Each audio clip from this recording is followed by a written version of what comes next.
여러분 안녕하십니까, 윤은기입니다. 씨 없는 수박하면 누가 생각나십니까? 우장춘 박사는 육종학과 농업기술의 중요성을 알리기 위해 당시 생명공학 불모지였던 한국의 씨 없는 수박을 대중에게 선보였습니다.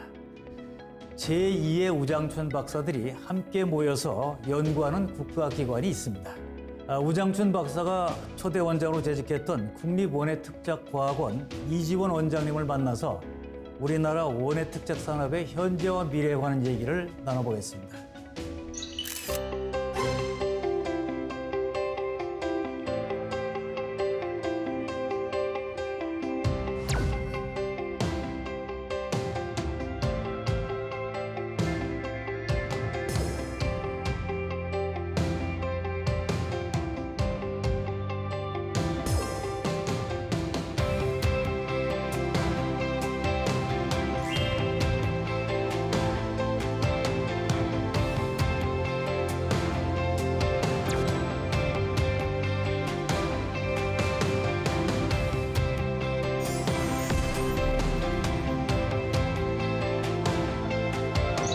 안녕하세요. 예, 반갑습니다. 자, 오늘 아침에 오신 거죠, 그러니까? 네, 그렇습니다. 예. 자, 이제 멀리서 이렇게 오셨는데 우선 감사를 드리고요. 자, 국립원예특작과학원 소개를 해 주시죠. 우선 기관의 역사를 잠깐 말씀드리면 저희 과학원은 이제 많은 국민들께서 아시는 것처럼 세계적인 육종학자인 우장춘 박사를 초대 원장으로 1953년에 부산 동래에서 중앙원예 기술원으로 출발을 했습니다.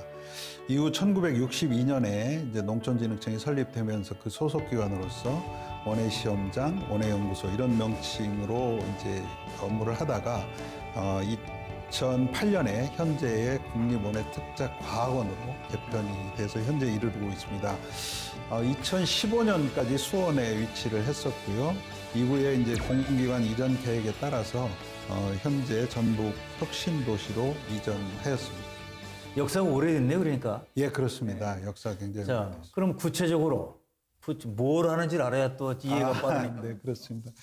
저희가 하는 일은 저희 이제 원예특작과학원이라는 이름에서 알 수 있듯이 원예작물인 이제 과수, 채소, 화훼, 그리고 이제 특용작물인 인삼, 약용작물, 버섯을 대상으로 저희가 연구를 합니다. 그러면 어떤 내용을 연구를 하냐면 네. 주로 품종의 개발, 또 이것들을 잘 재배할 수 있는 기술, 그리고 이제 저장하고 유통하는 기술, 또 이 안에 들어있는 기능성을 연구하고 또 이것들이 이제 활동해서 치유농업의 컨텐츠가 될 수 있거든요. 예. 그래서 생산성, 안전성, 또 부가가치 이런 것들을 높이고 이것들을 잘 이용하기 위한 기술 개발을 하고 예. 이 개발된 기술들을 농업인이나 또 그 산업 현장에 보급한 일을 합니다. 한마디로 말하면은 농업인들의 소득을 높이고 또 국민들에게는 맛있고 건강한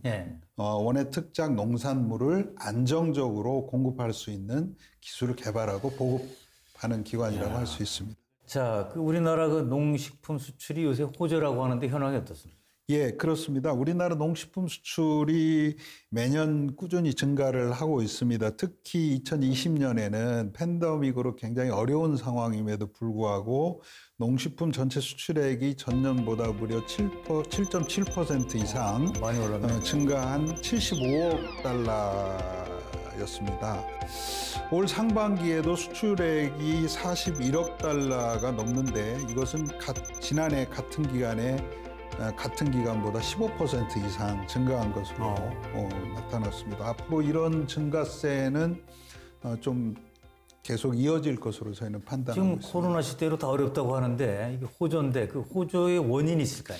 여러 가지 요인이 있겠지만 우선은 한류 등의 영향으로 우리 식문화의 우수성이라든가 이런 것들이 세계적으로 널리 알려졌고요. 또 우리 농산물의 품질이라든가 안전성이 이미 세계적 수준에 도달을 했다고 볼 수 있고 또 우리가 갖고 있는 뛰어난 가공 기술이라든가 이런 유통 기술을 통해서 세계인의 다양한 입맛과 또 엄격한 그런 품질 기준을 충족시킨 결과라고 생각이 됩니다. 특히 이제 눈여겨볼 것은 이 중에서도 이제 신선 농산물들의 수출도 많이 증가하고 있는데 여기에는 이제 좋은 품질의 농산물을 생산할 수 있는 기술과 또 우수한 품종 그리고 장거리 운송을 해도 신선도를 잘 유지할 수 있는 유통 기술들이 중요한 역할을 했다고 생각을 합니다.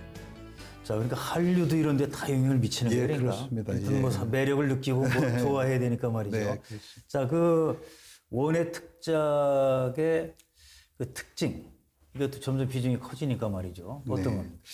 원예 특작 산업을 이제 한마디로 특성을 표현하기는 좀 어렵습니다만 우선 경제적 측면에서 보면 우리 농업 생산액이라든가 농가수의 약 40%를 차지할 정도로 비중이 크고요.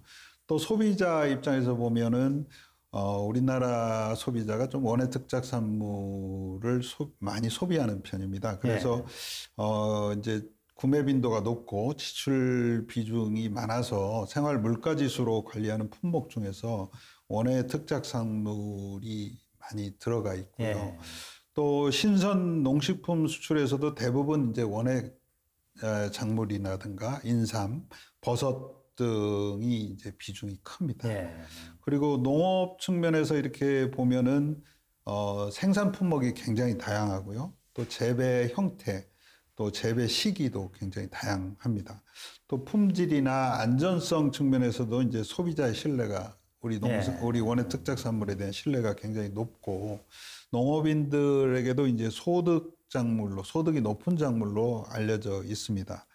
반면에 이제 경영 규모가 좀 영세하고 생산 과정에서도 아직도 인력에 의존하는 사람 경우가 많고 또 경영비가 많이 드는 편입니다. 그래서 앞으로 경쟁력 향상을 위해서 해결해야 될 문제도 많다고 생각합니다. 버섯도 많이 나가는 모양이죠, 해외로? 예, 그렇습니다. 버섯 같은 경우도 이제 한국의 버섯이 굉장히 다양하기 때문에 미국, 유럽, 호주 전 세계적으로 물론 동남아도 마찬가지고 한국 버섯에 대한 그 이용이 점점 확대되고 있고 수요가 증가를 하고 있습니다. 자, 그러면 이 원예 특작 산업 지금 이제 그 정도 와 있는데 앞으로는 어떨까? 자, 미래를 어떻게 보고 있습니까? 예, 원예 특작 산업이 이제 농산물로서의 가치도 크지만 앞으로 국민의 삶의 질 향상이라든가 또 산업적으로 성장할 수 있는 많은 가치를 가지고 있다고 생각합니다. 첫째, 이제 종자 산업의 원예 특작 산업이 중요한 위치를 차지하고 있는데요. 잘 아시다시피 이제 상업성도 높고 부가가치가 높습니다. 종자 산업은 때문에 이제 경쟁력을 키운다면 시장이나 가치가 굉장히 큰 것으로 인식이 되고 있습니다. 대신에 종자 산업은 기술력을 바탕으로 하기 때문에 선진국들 간의 경쟁도 치열합니다. 두 번째는 이제 정보통신 기술이라든가 사물 인터넷 또 빅데이터 등을 이용한 디지털 농업 기술입니다. 기술력이 이제 우리나라가 이 분야에서 뛰어나기 때문에 농업에 이것들을 잘 적용할 수 있다면 이것도 이제 성장 가능성이 큰 산업 분야이고요. 또 기능성 식이학 소재라든가 또 친환경 소재 등 부가가치가 높은 소재 산업의 개발입니다. 가치 지향적인 이제 소비 문화가 증가를 하고 있고 또 기술력 면에서도 우리나라가 이제 성장 잠재력이 있기 때문에 앞으로 이 분야도 농업에서 중요한 영역이 될 거라고 생각하고요. 네 번째는 이제 아까도 얘기를 했지만 경관 농업이라든가 도시 농업, 치유 농업 등을 들 수 있습니다. 이제 고령화되고 도시화가 지금 되는 시대이지 않습니까? 그래서 이것들이 이제 국민의 욕구라든가 사회적 문제 해결을 하는데 이런 원예 특작 산업이 기여를 할 수 있다고 생각하고요. 마지막으로 이제 수출 상품으로서의 가치입니다. 그래서 원예 특작 농산물이 기술 경쟁력이 매우 중요한 그 농업이고요. 또 부가가치가 높습니다. 그래서 이런 수출 농업이 농산물이 이제 시장 개방이 확대되는 상황에서 우리 농산물의 이제 앞으로 생산 기반과 경쟁력을 유지하는 데도 많은 기여를 할 수 있는 분야다 이렇게 생각을 하고 있습니다. 자, 전통적으로 뭐 농업은 이제 식량이다 이렇게만 생각했는데 지금 말씀 들어보면 정말 다양한 기능들 그리고 이제 그렇습니다. 또 우리가 이제 스마트 기술이나 지금 디지털 기술이 좋으니까 이걸 이제 활용하면은 경쟁력도 높아질 것이다. 네. 그러면 희망이 보이는데 말이죠. 자, 그럼 우리나라의 원예 산업 앞으로의 목표 어떻게 지금 정하고 있습니까? 저희는 이제 1차적으로는 이제 원예 산업의 경쟁력을 높여서 농업인의 소득을 높이고 예. 또 소비자인 국민이 원하는 안전하고 또 맛 좋고 이런 그 품질 좋은 신선한 농산물을 안정적으로 이제 공급하는 것이 이제 저희의 기본적인 목표인데 예. 이외에도 이제 국민의 건강이라든가 또 삶의 질 향상을 위해서 건강 기능성이라든가 또 치유, 경관 또 공동체 활동 등으로 이런 저희 특작 산업의 영역과 역할을 확대하기 위해서 예. 그 노력하고 있습니다. 자, 제가 볼 때는 원장님은 참 큰 보람을 느끼시겠어요, 이게. 네, 성과도 많이 나고, 또 어떻게 보면은 어려운 면도 있지만 흥미진진한 분야 같아요, 예, 보니까. 그렇습니다. 새로운 분야도 많이. 예. 자, 그럼 국립원예특작과학원 올해 목표 어떻게 지금 추진하고 있습니까? 첫째 이제 저희가 늘 갖고 있는 목표지만 예. 수요자 맞춤형 품종을 육성하고 보급하는 겁니다. 이제 수요 패턴도 변하고 있기 때문에 네. 간편한 소비라든가 기능성이 높은 거 또 이런 요즘 이상기상 등 재해가 많아지니까 이런 재해에 강한 품종 등 이제 소비자와 농업인의 수요를 반영해서 좋은 품종을 개발하는 것이 이제 저희의 첫째 그 목표고요.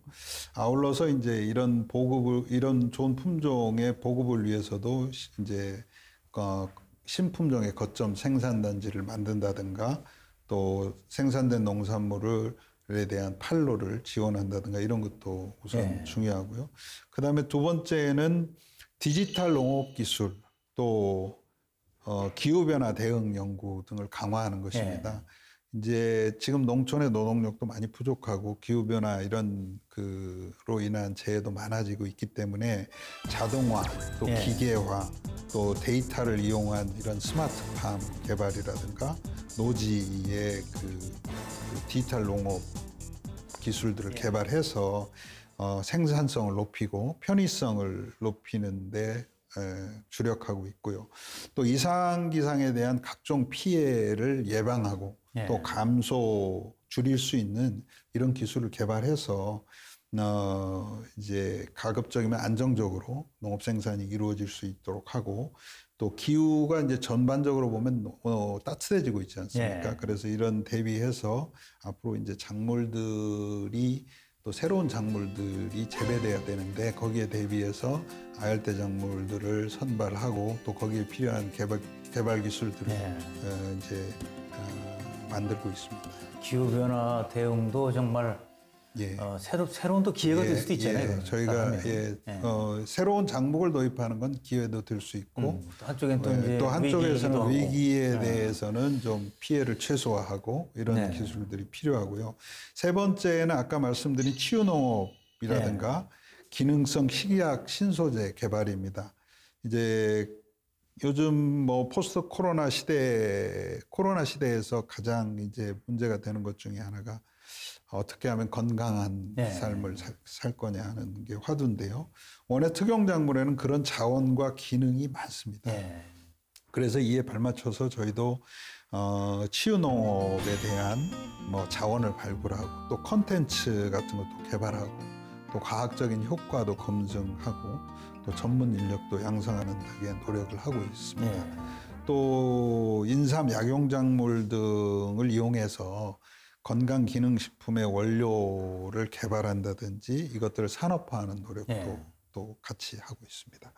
또한 이제 현장의 문제들을 해결하기 위해서 과수의 경우는 건강한 무병료를 보급한다든가 또 신선 농산물의 수출에 필요한 여러 가지 이제 저장 기술 또 기능성 포장재라든가 또 한꺼번에 수출을 어떻게 효율적으로 할 것인가에 대한 그런 기술 개발을 통해서 신선 농산물 수출을 또 지원하는 그런 노력도 병행을 하고 있습니다. 또 하나는 이제 저희 목표 중에 하나가 요즘 농촌이 많이 고령화되고 그래서 새로운 그 젊은 농업인들이 농촌 현장에 많이 도전하는 게 필요한데 저희도 이제 청년 농업인에 대한 지원을 강화를 하고 있습니다. 그래서 청년 농업인들이 그 관심을 갖는 품목별로 네트워크를 구축하고 또 전문가 컨설팅 이런 것들을 통해서 이 서로 정보와 그 교류할 수 있는 장을 만들어서 청년 농업인들의 성장을 저희가 돕는 일을 하고 있습니다. 자, 이 디지털 농업 기술을 이제 말씀하셨는데 현재 어디까지 와 있습니까, 이거? 디지털 농업 기술은 우선 크게 이제 시설 재배하고 노지 재배로 나누어 본다면 시설 재배는 주로 이제 생산성과 노동력 절감을 위해서 이제 스마트팜 기술 개발을 하고 있습니다. 그래서 우선 전반적으로 확대되지는 않았지만 토마토라든가 파프리카 등 중요도가 높은 시설 작물들을 대상으로 해서 생산성에 영향을 미치는 그런 환경이라든가 병해충과 관련한 이런 빅데이터를 수집을 하고 이 빅데이터를 잘 활용해서 좀 더 환경을 또 잘 제어할 수 있는 그런 그 자동화된 환경을 만들어서 개발을 하고 있고요.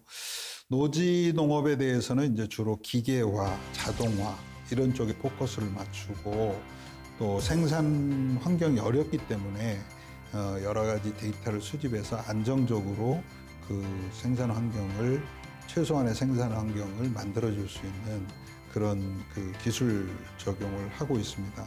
가령 양파나 마늘 또 배추 같은 것 등은 기계 정식이라든가 또 자동 관수라든가 드론을 이용한 방제라든가 또 이런 생육을 진단할 수 있는 기술들을 저희가 개발을 해서 일부는 보급하고 있고요. 그래서 앞으로 밭농업도 더 편리하고 안전하게 관리가 이루어져서 생산성과 안정성이 높아지도록 그렇게 저희가 목표를 잡고 이외에도 이제 품종 육성이라든지 또 병해충 진단 또 작황 예측 이런 분야에도 앞으로 이제 디지털 기술을 적극적으로 활용해서 기술 개발을 할 계획입니다. 자, 이 지금 말씀을 들어보니까 국립원예특작과학원 이게 참 이름이 쉽지는 않은데 국립원예특작과학원에 보면 하던 거 반복하는 데가 아니고 자꾸 새로운 거 도전해야 될 것 같아요 보니까. 네, 그렇습니다. 현재 그 직원은 몇 분 정도 있습니까? 직원은 한 330명 정도 정규 직원이 있습니다. 자, 그러면 이제 조직 문화가 어떤가요, 이게? 뭐 앞으로 미래로 그냥 도전적인 조직 문화인가요? 어떻습니까, 이게? 저희 문화는 이제 아무래도 연구기관이기 때문에 아직은 부족하지만 비교적 제가 생각하기에는 자율적이고 개방적인 소통 문화를 가지고 있다고 생각을 합니다. 그래서 이게 연구를 할 때는 이게 경직되고 폐쇄돼 가지고는 이게 좋은 연구로 이어지기 어렵기 때문에 연구자들이 이제 이런 자율적으로 역량을 배양하고 또 열정이 발휘될 수 있는 이런 환경을 만들고 문화를 만드는 것이 제 이제 역할이라고 생각을 합니다.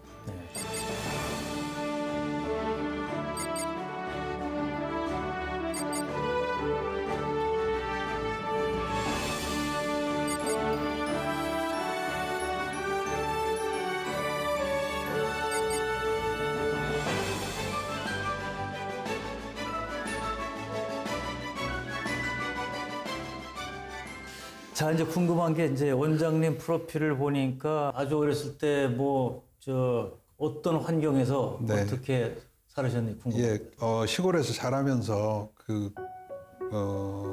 공부에 대한 그런 미래 꿈은 없었던 것 같습니다. 근데 당시에는 이제 고등학교가 그 지방에 명문 고등학교가 많았고 시험을 봐서 들어가야 되는 때였거든요. 그런데 아버지께서 이제 그 명문 고등학교에 들어가야 된다라는 그런 생각을 가지고 계셨던 것 같아요. 그래서 제가 지방에서도 대도시마다 이제 명문고가 있으니까. 그래서 아버지 뜻에 따라서 이제 동생하고 같이 중학교 2학년 때 전주로 이제 명문고등학교를 가기 위해서 유학을 하게 됐습니다. 그때부터 이제 그때 이제 중학교 2학년 때 이제 소년 가장으로 생활을 했고 예. 어떻든 이제 전주에서 생활하면서 중학교를 한 2년 정도 보내면서 명문고등학교에 진학을 하게 됐습니다. 그래서 명문고등학교에 진학의 꿈을 이뤘고 아버님이 기뻐하셨겠네. 예, 그렇습니다. 그 꿈을 이뤘고 또 이제 워낙 그때 명문고등학교 진학이라는 것이 굉장히 그 지방에서는 아주 크게 이렇게 의미를 갖고 있었기 경사죠, 때문에 경사. 예, 그래서 고향 그 마을에 이렇게 현수막도 현수막 부장. 부터 제 일생 처음으로 붙어봤습니다. 그 동네 분한테 뭐 이렇게 한통 내셨어요 그때? 아마 냈을 것으로 생각합니다. 기억은 안 나지만 자 그렇게 해서 이제 고등학교를 가고 또 나중에 또 이제 서울로 이제 또 공부하러 또 가고 이렇게 해서 이제 과정을 겪었군요. 그렇습니다. 또 서울로 이제 왔는데 제가 80학번이라 80년대에는 이제 그 민주화 운동이 굉장히 심한 시기라 뭐 개인적으로 앞날을 이렇게 고민하고 뭐 그런 시간이 별로 없이 오히려 뭐 그런 쪽에 더 관심이 많았던 것 같습니다. 자 그러면 그 원예 쪽은 어렸을 때부터 관심을 가지셨어요? 제가 시골에서 자랐지만 인문계 고등학교를 다녔기 때문에 원예나 농업에 대한 관심이 그렇게 높지는 않았습니다. 다만 그 제가 넓은 이제 평야지대인 김제가 고향이고 그곳에서 이제 성장을 했기 때문에 사실은 농업은 쌀이 전부인 것처럼 생각을 김제 평야 쌀이 가장 중요하고 전부인 것처럼 생각을 해서 자 그런 이제 과정을 겪고 나중에 이제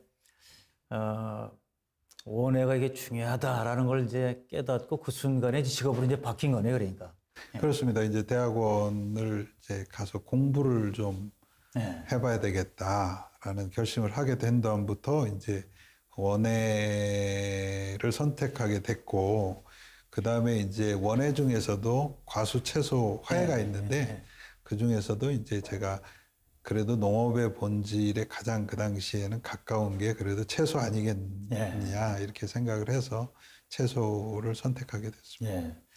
야, 참 현수막 걸길 잘했어요 보니까 어렵게 이렇게 시작을 했지만 하여튼 지금 큰 사회적인 역할을 하고 계시고 성과를 많이 내셨으니까. 예, 그래서 이제 지금 생각해 보면 제가 시골에서 자랐고 또 어떻든 농업 공부를 10년 했고 또 농업 연구를 통해서 농업에서 한 30년 일했기 때문에 거의 뭐 농업 자체가 제 인생이고 그렇죠. 저의 존재 가치라고 할 수 있을 것 같습니다. 지금 생각해 보면. 자 그리고 이제 이력을 보니까 해외 연구원으로 나가셨던 이력이 있어요 보니까. 자 어디 가셨습니까? 제가 저 연구사 때는 이제 미국에 갔었고요. 또 연구관 때는 네덜란드에 파견돼서 갔었습니다. 그러면 그 미국하고 네덜란드 갔을 때 주로 뭘 하신 거예요, 거기서는? 미국에서는 직접 연구를 했고요.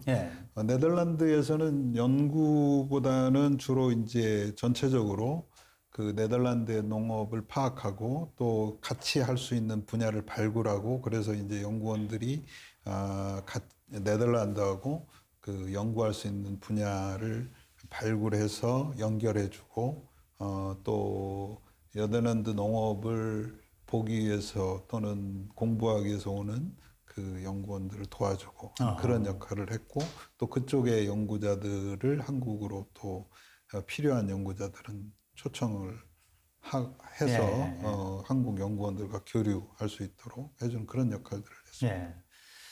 하여튼 미국 농업의 특징, 또 네덜란드 농업의 특징이 있을 거 아닙니까 이게?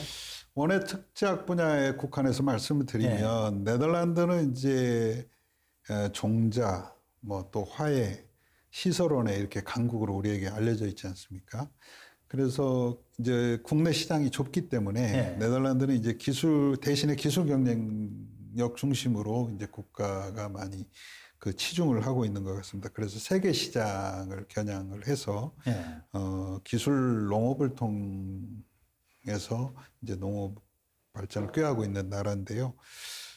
특히 이제 기술과 시장 중심으로 농업과 자국 환경에 유리한 분야를 집중적으로 이렇게 선택해서 공략을 합니다. 따라서 이제 수출 농업도 굉장히 활발하고 또 자기의 그 환경에 맞는 그 최적한 분야를 특히 강조해서 네. 농업 개발을 하고 있고요. 그런 것이 가능한 이유는 그 EU라는 그 공동체 안에서 네덜란드 역할을 할 수 있기 때문에 가능한 것 같습니다. 그래서 이제 예를 들면은 채소에서도 시설 원해가 상당히 발달돼 있지만 우리처럼 다양한 작물을 하지는 않고 주로 토마토라든가 파프리카 자기들이 잘할 수 있는 분야에 집중해서 하고 있고, 화훼도 이제 노동력이 많이 드는 이런 절화라고 하는 그런 것보다는 자동화가 기계화가 가능한 이렇게 분화류 쪽으로 작목을 이렇게 전환하고 있고, 또 자동화라든가 이런 그 규모화를 통해서 그 전문성과 생산성을 높이고 또 시설을 장비 유통 등 이렇게 전후방 산업이 농업과 관련된 생산과 관련된 전후방 산업이 아주 튼튼하게 자리 잡고 있는 게 이제 네덜란드 원예 산업의 특징이라고 볼 수 있겠습니다. 미국 같은 경우는 이제 뭐 잘 아시다시피 생산 여건도 좋고 시장도 크고 또 기술력도 잘 갖춰져 있어서 기계화라든가 자동화 기술도 상당히 앞서 있지만 이제 그런 기계나 규모가 굉장히 크기 때문에 우리가 이제 그런 것들을 할 때는 일부 잘 응용해서 적용을 잘 해야 될 것 같고, 기초 분야가 상당히 발달돼 있습니다. 그리고 민간 산업도 매우 강하고요. 그렇지만 이제 어떻든 원예 작물은 이제 불가피하게 아직도 기계화가 어려운 작물들이 있어서 이런 작물 같은 경우는 노동력을 이제 그 외국 노동자한테 많이 의존하기 때문에 약간 불안정한 측면도 좀 있습니다. 오늘 특별히 원장님 모시고 말씀을 듣다 보니까 이거는 정말 연구를 하면 할수록 그리고 기술 개발하면 할수록 부가가치가 커지는 중요함. 특히 이제 이 특작 쪽은 그런데 말이죠. 네. 자, 그런 면에서 그 연구 문화, 연구센터의 그런 중요성 이런 것들 아마 절실하게 느끼셨을 것 같아요. 그렇습니다. 각 나라마다 이제 좀 특수성이 있기 때문에 직접 비교하기는 좀 힘들지만 그 당시는 이제 저희 입장에서는 굉장히 선진국이라고 생각을 했기 때문에 좀 유심히 보면 어떻든 선진국의 연구 분위기는 연구자의 그런 그 자율성이라든가 전문성을 상당히 중시한다. 특히 이제 부러웠던 것은 이 산학 간 또 연구소 간의 협력 연구 문화가 잘 조성돼 있다는 느낌을 구축돼 있다는 느낌을 받았습니다. 또 보면은 이제 그 특징적인 것은 이제 자국의 물론 환경도 중요하지만 연구자들이 이제 세계적인 트렌드나 이슈 이런 거에 대해서 굉장히 민감하고 또 그 변화를 연구에 상당히 능동적으로 반영하는 그런 노력도 인상적이었습니다. 자, 이렇게 이제 선진국의 이제 흐름도 살펴보시고 하여튼 연구원 활동을 또 활발히 하셨으니까 연구원으로 활동하시면서 뭐 이런 게 특별히 보람이 있었다. 어떤 게 있습니까? 제가 이제 30년 공직 생활을 했는데 그 중에서 연구에 전념한 거는 한 절반이 채 안 되는 것 같습니다. 그리고 나머지는 이제 연구 관리 업무나 관리직을 좀 해서 연구할 때 이제 굉장히 가슴 설레는 일들이 좀 있었는데요. 하나는 이제 제가 그 당시에 우리나라에 없던 그 공정육묘라는 육묘 기술을 제가 처음 시작을 했는데 어떤 겁니까 내용이? 채소 공정육묘는 이제 플러그묘라고도 이제 불리고 있는데요. 사실 채소는 대부분의 작물이 육묘라는 과정을 거칩니다. 종자를 일정하게 키워서 이제 다시 옮겨 심는 그런 과정을 거치는데 그동안 이제 이것들이 농업인들이 직접 하게 되고 또 나쁜 환경에서 이런 그 육묘가 이루어졌기 때문에 농사의 차질을 많이 가져왔습니다. 그리고 비용도 많이 들고요. 그래서 이것들을 전문적으로 자동화하고 전문적으로 생산해서 이제 안정적으로 양질의 묘를 공급하자 하는 차원에서 기계화하고 규격화해서 묘를 생산하는 기술을 공정묘 기술이라고.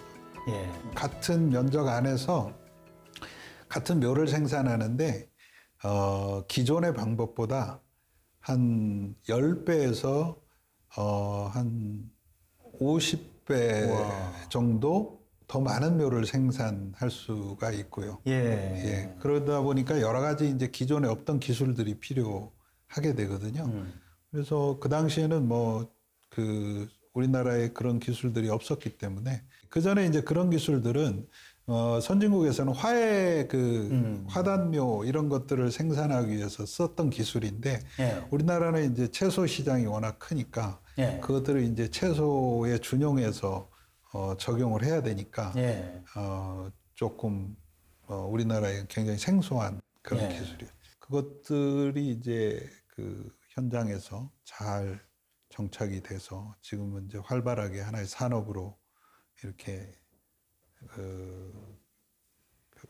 농업인들 소득과 안정 생산에 도움이 돼서 굉장히 지금 생각하면 잘한 일인 것 같고요. 또 이제 수경재배 연구도 좀 했었는데요. 그 당시만 해도 이제 수경재배는 연구소 차원에서 하는 정도. 지금은 많이 보급됐는데. 그렇습니다. 지금은 이제 그것들이 활발하게 이제 농가에 인식이 돼서 장점으로 인식이 돼서 지금은 상당히 일반적인 재배 방식으로 정착을 해서 그런 것들을 이제 제가 연구를 하면서 조금이라도 기여를 했다는데 보람을 느끼고 있습니다. 자, 이제 경력 중에 원예원 인삼 특작부장을 또 하셨더라고요, 보니까. 자, 우리나라 사람도 인삼이 빼놓을 수 없는데 말이죠. 인삼 특작부장 하실 때 주로 어떤 기억이 나십니까? 인삼 특작부가 이제 저희 원예 부가 2개가 있는데요. 원예 작물을 아까 하는 부가 있고 이제 인삼과 약용작물 버섯을 하는 부가 있는데 그게 이제 음성에 위치해 있습니다. 충북 음성에. 그래서 이게 직원들이 대부분 이제 가족과 떨어져 있는 생활을 많이 하게 되고 또 문화적으로도 이제 그 시내에 위치하지 않은 곳에 있기 때문에 소외된 그런 생활을 하고 있습니다. 그래서 제가 그곳에 이르면서 주로 그 연구 인프라를 어떻게 잘 조성할 것인지 그리고 또 직원들의 복지에 조금이라도 도움이 되는 일을 하고 싶어가지고 그래서 좀 그런데 좀 주력을 했던 것 같습니다. 자, 공직 입문하신 후에 특별히 기억에 남는 에피소드가 있으신가요? 에피소드라고 하면은 우선 뭐라 그럴까요? 형식적인 절차를 잘 몰라서 발령장을 가지고 이제 인사를 드려야 되는데 그냥 아무것도 없이 불쑥 이제 찾아가서 왔다고 하니까 좀 황당해 하시던 그 누구한테? 부서장님 얼굴이 생각이 나고요. 또 이제 연구를 하면서 저희가 이제 개발된 기술을 현장에 보급하게 되는데 한 번은 이제 보급 현장에서 문제가 있다고 퇴근한 다음에 늦은 시간에 농업인한테 전화를 받았어요. 그 농업인이 위치한 데가 이제 전남 광양인데 도저히 그거를 밤을 제가 넘기고 갈 수가 없어서 그날 밤에 이제 광양에 출발을 해서 문제를 직접 이제 해결을 해주고 새벽에 도착해서 해결해주고 이렇게 왔을 때 그런 몸은 힘들지만 그런 뿌듯함 같은 거는 이제 제가 공무원의 이제 헌신적 자세라고 이제 보통 얘기를 하는 건데 일을 해야 뱃속이 편하죠. 네, 그렇습니다. 그리고 이제 아까 저희 원예 특작 분야에서 영역을 이제 확장하기 위해서 노력을 하고 있다고 말씀드렸는데 제가 이제 농촌진흥청의 국제농업을 담당하는 기술협력국장을 했었거든요. 그런데 이제 주로 여기가 하는 일이 개발도상국의 농업기술을 지원하는 일입니다. 그래서 이런 우리가 갖고 있는 농업기술 농업 경험과 기술을 개도국의 아프리카 또 동남아 국가들 또 남미 이런 나라들에 이렇게 지원을 많이 하고 있습니다. 예. 그래서 이런 것들이 성과로 나타나서 개도국에서부터 굉장히 고맙다는 그런 인사를 전해올 때 그때가 보람 있는 일이죠. 굉장히 보람이 있었습니다. 자, 이제 원장님이 그동안에 이제 관리자로, 연구원으로 또 원장으로 오랫동안 이제 재직을 해 오셨는데 나는 이런 리더다. 또 이런 리더가 되고 싶었다. 그동안 어떻게 생각을 하시면서 원장을 하셨는지 좀 궁금합니다. 이제 뭐 다른 분야도 마찬가지지만 특히 좋은 연구자는 이제 출발점이 자기 반성에서부터 시작을 한다고 합니다. 내가 뭘 잘못했는지 부족한지를 늘 돌아봐야 이제 그것들을 보충해서 좋은 연구 결과 또 남의 얘기를 잘 귀담아 들을 수 있는 소통 능력이 있어야 된다고 합니다. 그래서 항상 저는 이제 우선 제가 부족한 부분들을 돌아보고 또 조금은 낮은 자세로 이렇게 직원들과 소통을 하려고 합니다. 예. 그래서 우선 제가 그 기관을 제가 운영하는 게 아니라 직원들이 가능한 기관 운영에 같이 함께 참여하는 수 있도록 그렇게 그 공간을 많이 확보를 하고요. 제가 재임하는 동안에 벌인 이런 사업이라든가 또 시스템이 제가 떠나도 좀 더 후임자들에게 발전적으로 이렇게 자리매김하는 그런 지속 가능한 그 뭔가 시스템에 좀 기여를 하고 싶습니다. 직원들이 원장님 뭐 어렵다 소리는 안 하겠어요, 그러니까. 글쎄요, 잘 아직은 모르겠어요.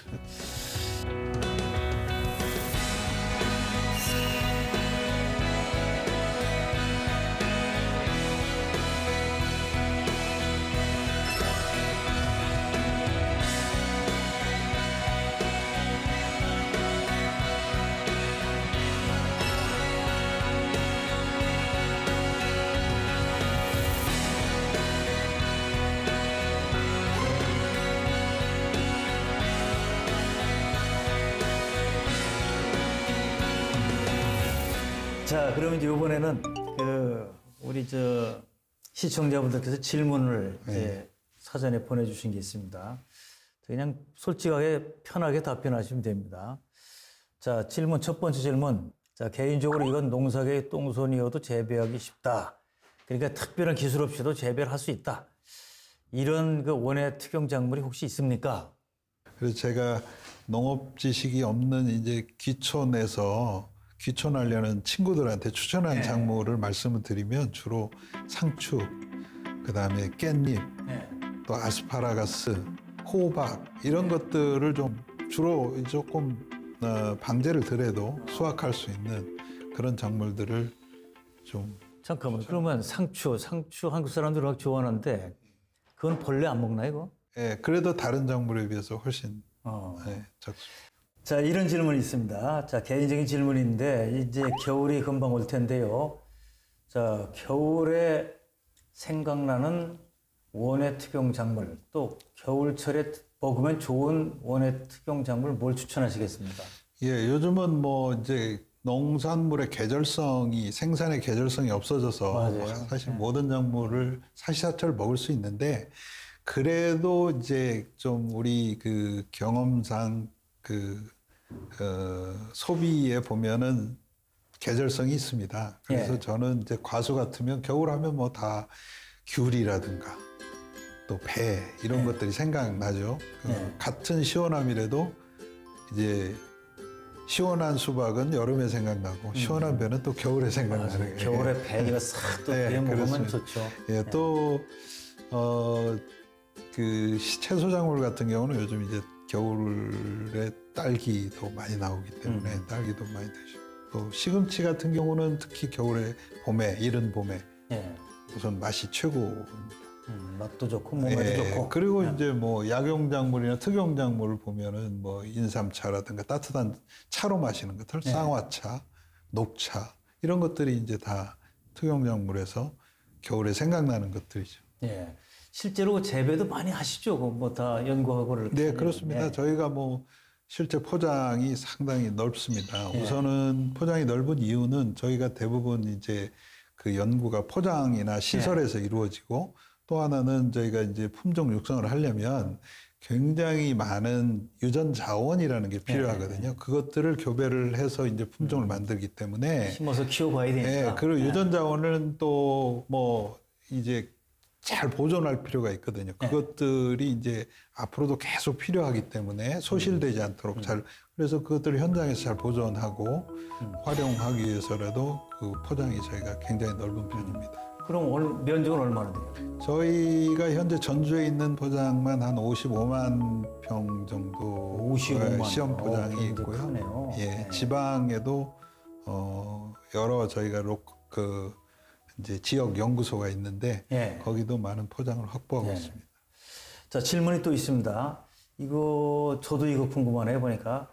자, 농업의 농자도 모르는 도시민이라서 여쭙습니다. 정부에서 과수 무병묘 보급률을 올린다던데, 예. 그러면 키우던 과수를 버리고 새로 심어야 하는 겁니까? 좀 오해가 있으신 것 네. 같습니다. 현재 재배하고 있는 뭐 과수를 변해고 무병묘로 바꿔 심어야 된다는 의미가 아니고 예. 이제 무병묘 보급은 새로 과수원을 조성하거나 또 품종을 바꾸고자 할 때 그러면 이제 새로운 묘가 필요하지 않습니까? 예. 그 필요한 묘를 무병묘로 앞으로는 심자 이런 계획입니다. 있는 걸 잘라내고 하는 게 예, 아니고. 왜냐하면 과수의 경우 이제 몇십 년을 재배하다 보면 예. 바이러스 감염이 점점 심해집니다. 아하. 저희가 분석을 해보면 지금 이 재배한 과수 중에 상당 부분이 바이러스에 많이 감염이 되어 있는 상태입니다. 그러면은 이제 아무래도 품질이라든가 생산성이 떨어지고 과정에 따라 다르지만 예. 품질이라든가 생산성이 떨어집니다. 그래서 앞으로 이제 새로 묘목이 필요한 곳에 묘를 심을 때는 이것들을 조직배양을 통해서 기존의 이제 병원성을 없애고 예. 건강한 묘를 만들어서 심는 게 필요하다. 아하. 이렇게 해서 이제 무병묘 사업을 하고 있는데요. 그 무병묘 사업은 이제 2030년까지 저희가 앞으로 새로 필요한 묘목의 60%를 무병묘로 공급한다. 이런 우리 목표를 농업을 해서 세워서 굉장히 중요한 사업이네요. 그러니까. 그래서 이런 목표 예. 이미 선진국에서는 그런 무병묘 체계를 하고 있고 우리도 오래전부터 하고 있지만 예. 아직 그렇게 농민들의 인식이라든가 또 무병묘 자체가 좀 비싸거든요. 또 생산도 그렇게 원활하지 않기 때문에 예. 아직 여러 가지 제도적으로 보완해야 할 점이 있지만 어떻든 이런 것들을 통해서 앞으로 이제 과수를 새로 심을 경우에는 건강한 묘를 만들어서 보급하는 것이 저희의 이제 목표입니다. 자, 중요한 정책이 또 하나네요. 네. 자, 이런 질문이 있습니다. 코로나 진단 키트처럼 현장에서 농업인이 직접 바이러스 진단 여부를 알 수 있는 방법. 그러니까 이제 농업인이 직접 바이러스 진단할 수 있는 거 혹시 국립원의 특작과학원에서 이런 걸 개발하신 게 있습니까? 많이 있습니다. 그런 것들이 많이 있는데 특히 이제 저희가 개발한 것 중에 가장 농업인 현장에서 유용한 것은 바이러스 진단 키트입니다. 그게 있군요. 채소의 바이러스. 그래서 그것들을 실험실에 가지고 와서 오래 걸려서 이렇게 진단하면 늦기 때문에 저희가 현장에서 빠르고 신속하게 또 저렴하게 이런 키트를 개발해서 진단하고 문제가 생기면 조치를 하고 하는 그런 키트를 저희가 18종의 바이러스에 대해서 개발을 했습니다. 예. 그래서 그것들을 굉장히 지금 많은 농가에서 활용하고 있고요. 이렇게 이제 바이러스 피해 예방이 되면 또 생산에도 크게 도움이 돼서 그렇죠. 저희가 추산하기로는 연간 한 400억 정도의 그 예방 효과가 있다 이렇게 판단을 하고 있습니다. 자, 그야말로 정말 농업인들에게 큰 도움을 주는 그런 일을 하시는군요. 자, 코로나19, 기후위기, 또 세계적으로 다양한 이슈가 발생하고 있는데 지금 우리나라 원예 산업에 처한 문제점은 어떤 것이고 어떤 개선 방안이 있을까요? 네, 코로나로 뭐 이제 국민 모두가 이제 어려움을 겪고 있지만 원예 산업에서도 영향이 적지 않습니다. 우선은 소비 감소입니다. 네. 소비가 일부 품목에서 감소를 하고 있는데 아무래도 화해류라든가 또 일부 채소류, 인삼 이런 농가에서 소비 감소로 농가에서 어려움을 겪고 있고요. 두 번째는 이제 우선 외국인 근로자가 이제 농업에 상당히 많이 농업에서 네, 활용이 네. 되고 있는데 코로나 때문에 이제 입국이 잘 안 되기 때문에 이제 일손 부족으로 농가가 또 어려움을 겪고 있습니다.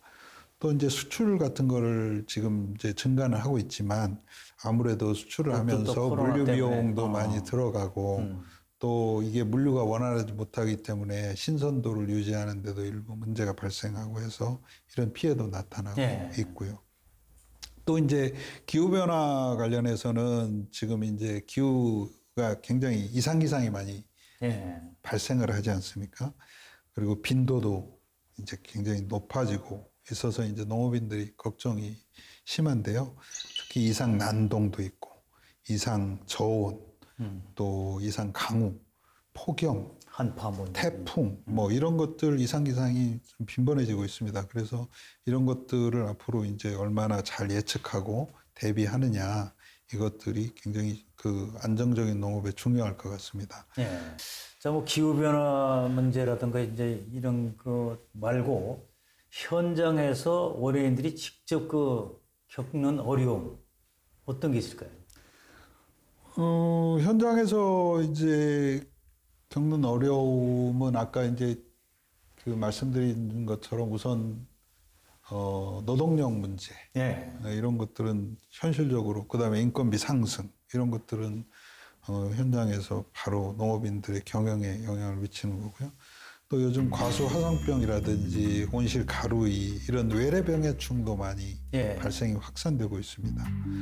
또 에너지 비용이라든가 또 이런 것도 경영비 상승의 문제가 되고요. 그래서 이런 어려움이 현장에서 농업인들한테 피부적으로 느끼는 것들이라고 생각합니다. 자, 그런 그 어려움을 해결하는데 좀 도움을 주기 위해서 노력을 또 하실 것 같은데 뭐 대표적으로 어떤 게 있어요? 예, 뭐 역설적으로 이런 이런 팬데믹 상황이 오면서 많은 국민들께서 우리 농업이라든가 농산물이 얼마나 중요한가를 이제 다시 한번 인식하는 계기도 됐다고 생각을 합니다.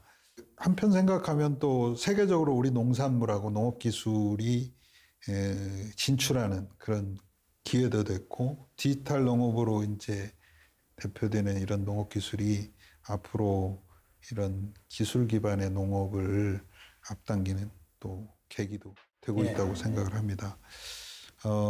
이런 위기가 사실은 우리 농업만의 문제는 아니거든요. 세계적으로 다 이런 정도의 위기 상황을 가지고 있는데 앞으로는 이런 문제들을 얼마나 정확하게 진단하고 해결책을 찾느냐 하는 것들이 이제 굉장히 중요할 것 같습니다. 제가 생각하기에 우리 농업인 또 연구자들한테 그런 충분한 이런 문제를 해결할 수 있는 역량이 있다고 생각을 합니다. 그래서 이런 전환기에 저희가 새로운 기회를 만들고 또 경쟁력을 향상시키기 위해서 견인차가 되도록 저희가 열심히 노력하겠습니다. 자, 그렇다면 우리 강점을 강화하기 위해서 어떻게 하면 좋습니까? 우리 농업은 이제 사람이 중심이 돼서 성장해 왔다고 생각을 합니다. 그래서 그동안 이제 국가 주도의 안정적 연구개발 투자를 했고요. 또 농업인들도 굉장히 부지런하고 현명합니다. 또 소비자도 국산 농산물을 굉장히 신뢰했기 때문에 이런 농업이 가능했다고 생각합니다. 그래서 앞으로 기술 중심의 농업 역량을 키우는 것이 굉장히 중요하고 그래서 그것들이 청년 농업인이 이제 도전하는 그런 환경을 만들고 품질과 안전성이 높은 이제 국내외 작물을 생산해서 국내 소비자들에게 이렇게 신뢰받을 수 있도록 해서 새로운 시장을 만들어가는 그런 노력이 필요하다고 생각을 합니다. 자, 이제 우리의 그 미래, 그 농업과 농촌의 미래를 위해서 그리고 또 지속 가능한 원예계를 위해서 그 청년 농에 대한 정책, 뭐 지원책 이런 거 지금 뭐가 있습니까? 저희 농촌진흥청은 이제 청년 농업인 육성팀을 신설해서 2023년까지 정해 청년 농업인 1만 명 육성을 목표로 이제 정하고 예. 이런 것들을 유관기관과 협력해서 지원하고 있습니다. 구체적으로 말씀드리면 이제 청년 농업이 창업을 준비하고 창업할 때까지 필요한 각종 정보를 저희가 제공하기 위해서 원스톱 종합 정보 지원 서비스를 구축을 했고요. 또 예비기, 준비기, 또 정착하는 그런 단계마다 맞춤형 교육도 저희가 추진하고 있습니다. 또 저희 과학원도 이제 여기에 맞춰서 원예 특작 분야에서 청년 농업인들이 이제 전문 농업인으로 이렇게 정착할 수 있도록 이제 품목별로 그 조직도 만들고 또 교육도 시키면서 이렇게 지원을 하고 있습니다.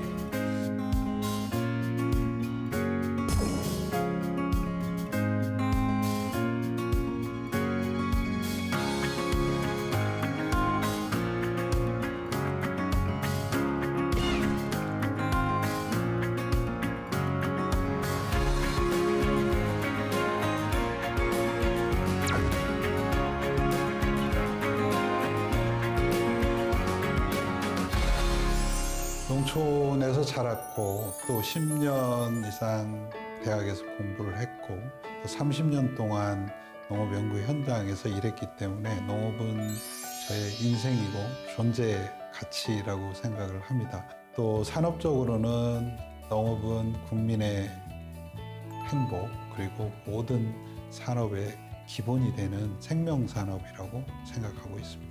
코로나19라든가 또 이상 기상 등으로 인해서 현장에서 농업 생산도 어렵고 소비도 위축되는 그런 상황이 발생해서 여러 가지로 어려울 것으로 생각을 합니다. 저희 원예 특작 과학원은 현장이 필요한 애로 기술 또 농업인들에게 실질적으로 도움이 되는 기술 개발을 위해서 최선을 다하도록 하겠습니다. 저희 원예 특작과학원의 그런 그 노력을 믿어주시고 앞으로도 지속적인 성원을 부탁드리겠습니다. 예, 오늘 국립원예특작과학원 이지원 원장님과 우리나라 원예특작산업의 비전에 관한 얘기를 나눠봤습니다. 광복 후 우리나라 원예산업은 제로에 가까웠다고 합니다.